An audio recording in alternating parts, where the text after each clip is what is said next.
Quick question. Have you ever thought about what happens to most of your brain activity when you slide into an MRI scanner? Believe it or not, the computer quietly hits delete on the bulk of those signals before any scientist gets a peek. Here's the twist. What we've labeled as useless noise might be the very whisper that tells the real story of who we are. Today we're cracking open that digital trash bin and asking, what if the stuff we throw away is the map we've been missing? Signpost 1. The Big Discovery. Instead of cleaning up the data until only the boldest signals remain, a new wave of researchers is reading the scribbles in the margins. And when they do, a new picture forms. Faint, crisscrossing patterns that track how we solve problems, manage emotions, and sometimes slide toward anxiety or depression. Think of them as side conversations in a crowded cafe. Each one is quiet, but together they change the vibe of the entire room. Signpost 2. The Evidence. Some of the most striking clues come from massive databases, thousands of volunteers lying still while their minds wander. When scientists keep those subtle connections instead of filtering them out, new regions suddenly take center stage. Parts of the cerebellum, deep emotional hubs, areas that rarely headline neuroscience papers, light up as key players in memory, impulsivity, even obsessive-compulsive tendencies. It's as if the brain has been whispering its priorities in a register we trained ourselves to ignore. Signpost 3. What exactly gets tossed? A standard analysis chops the brain into hundreds of regions, then asks how strongly each pair rises and falls together. By habit, we keep only the top slice and trash the rest.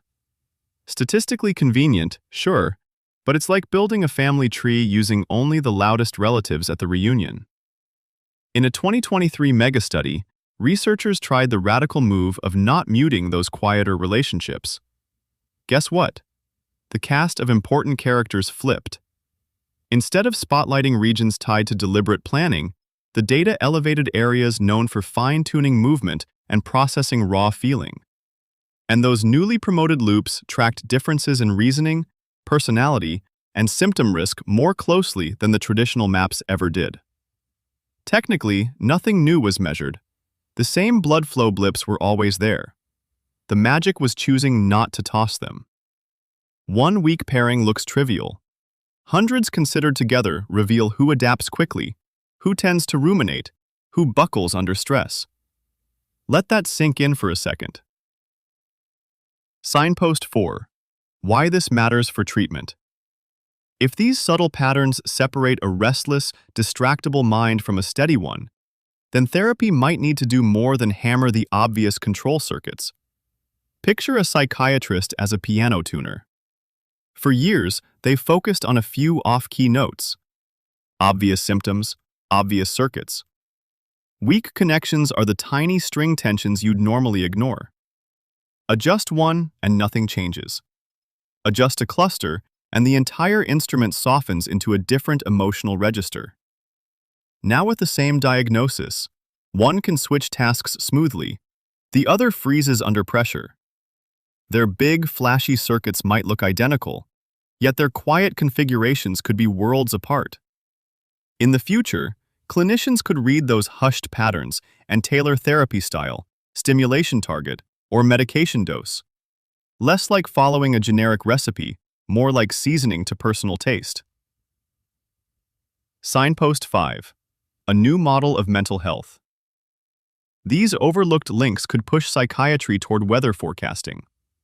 Instead of a static label, doctors might watch how a person's patterns shift over weeks, like fronts moving across a map, and time interventions to those turns.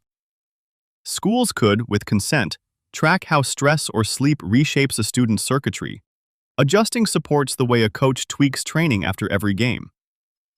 Bottom line, subtle patterns suggest mental health care may become quiet craftsmanship. Tiny distributed tweaks rather than single dramatic fixes.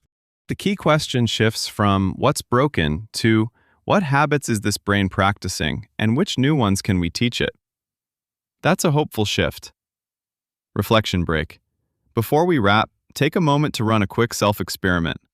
Next time you're showering, commuting, or doom scrolling, notice the background chatter in your head. Is it rehearsing old fears, planning tomorrow's to-do list, spinning creative ideas? Those drifting thoughts might mirror the very networks we've been talking about. So here's what we covered today. First, MRI scanners routinely delete most of your brain's chatter, and that chatter may hold the key to understanding personality, memory, and mood. Second, when scientists keep those faint signals, new regions, especially parts of the cerebellum and deep emotional hubs, emerge as major players. Third, weak connections add up. Considered together, they predict who adapts, who ruminates, and who feels overwhelmed better than the classic loud circuits.